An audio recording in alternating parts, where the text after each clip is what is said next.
Hello બાળમિત્રો, કેમ છો? મજામાં? આજે આપણે અધ્યયન સંપુટ ગુજરાતી ધોરણ 2 દ્વિતીય સત્ર અને એમાં આજે આપણે શીખવાનું છે એકમ 7ના વિશેષ મહાવરા માટે, જેમાં આપણે સરસ મજાની વાર્તા આપી છે જે આપણે વાંચીશું.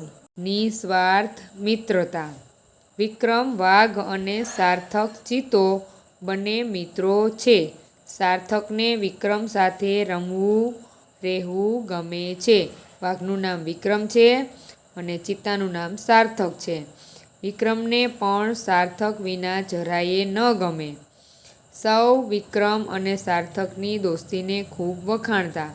કેટલાક તો કહેતા પણ ખરા કે વિક્રમ સાર્થકની જોડી એને કોઈ શકે ન તોડી.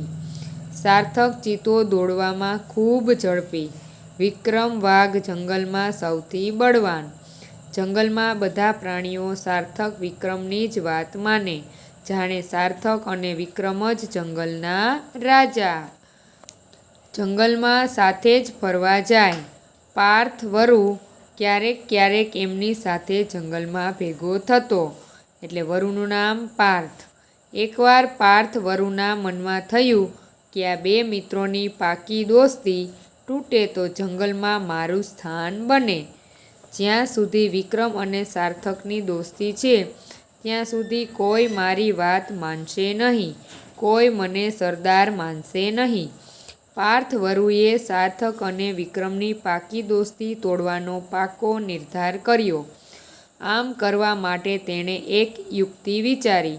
તેણે સાર્થક અને વિક્રમને સિંહાસનવાળી ગુફા બતાવવાનું વિચાર્યું. આ ગુફા થોડા દિવસ પહેલાં જ પાર્થ વરુએ જોઈ હતી.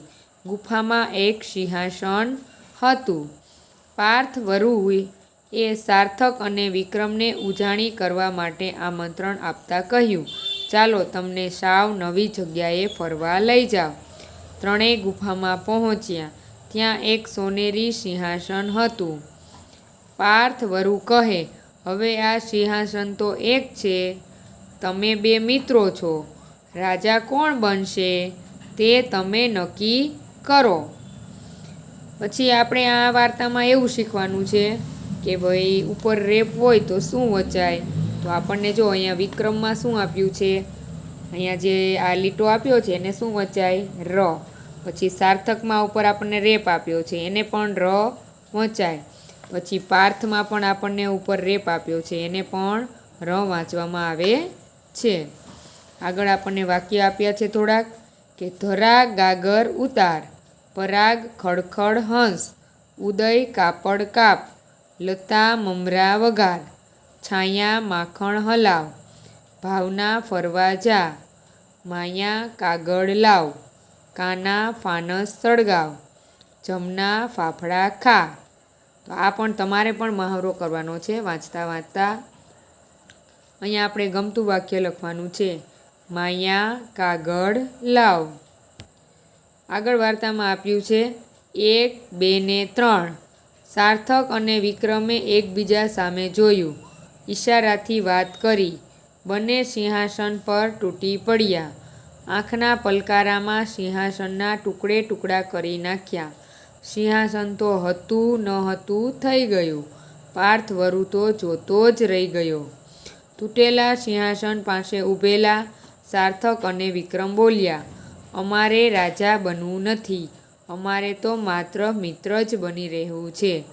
અમે સિંહાસન પર બેસી રાજા બનવા માટે લડી મરીએ એવા અમે સ્વાર્થી દોસ્તો નથી. તો આમાં તમારે વરુ જેવું બનવું જોઈએ કે વાઘ અને ચિત્તા જેવું, એ તમારે જવાબ આપવાનો છે. ચાલો હવે આપણે આગળ જોશું કે શબ્દ વાંચતા જાઓ અને લખતા જાઓ.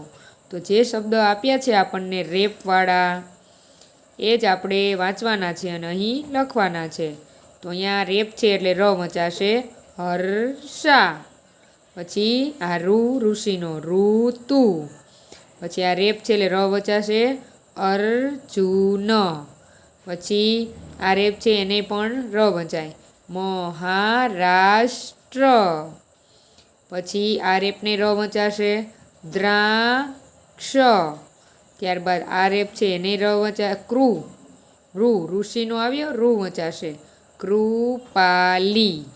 પછી આ ર વંચાશે રાષ્ટ્રીય. પછી અહીંયા ર વંચાશે પ્રજા. અહીંયા રૂ વંચાશે કૃપા. પછી અહીંયા ર વંચાશે ધર્મ. પછી અહીંયા રૂ વંચાશે અમૃત. પછી અહીંયા ર વંચાશે નક્ષત્ર. પછી અહીંયા નરેન્દ્ર. પ્રતિજ્ઞા. રૂપિયા. અહીંયા ર વંચાશે ક્રિયા. અહીંયા ર વંચાશે વિનમ્ર. પછી અહીંયા પૂર્વ. ચંદ્ર. પર્વત. શુક્ર. તો આ રીતે વાંચતા વાંચતા ફરીથી લખવાના છે. આગળ પણ થોડાક શબ્દો આપ્યા છે.